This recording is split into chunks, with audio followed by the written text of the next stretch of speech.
So something that I've seen in my garden of late is some galahs. I was visited by a family of galahs recently, and the parent was feeding the young galah by regurgitation. So it brought to mind that we should probably talk about A, galahs, they're gorgeous, we see them all the time, and B, this method of feeding that they and many other birds use. So I think everybody around here knows what a galah is. We've got plenty of them in the highlands.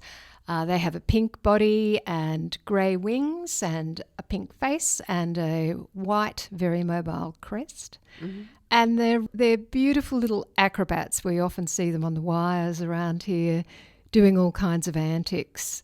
And historically in Australia, we used to call people a galah. He's a bit of a galah. Yeah.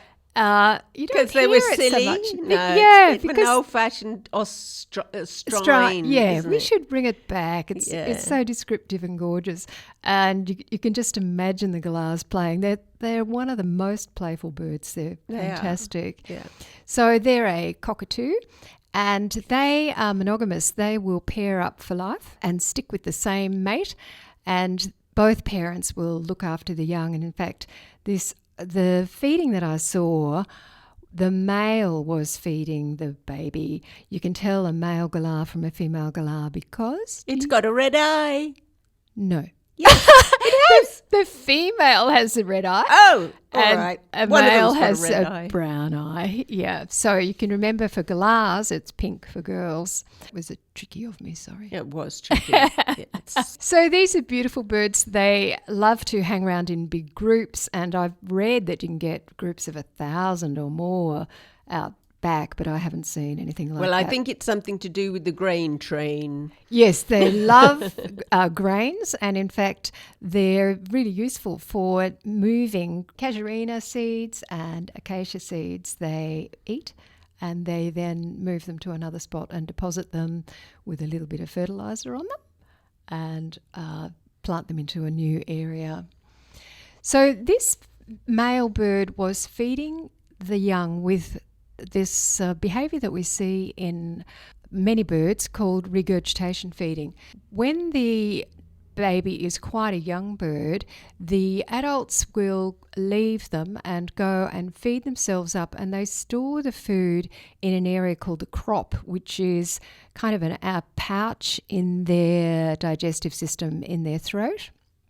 And then they'll fly back to the nest or the area where the nestling is, and they regurgitate from that crop directly into the nestling's beak.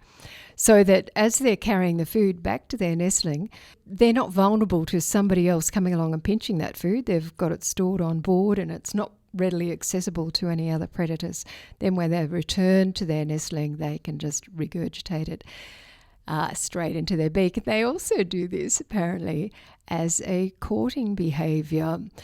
A male bird will try and feed or regurge into a female bird just to impress her with what a good provider he is, saying, you know, it'd be worth having a baby with me because I can look after them.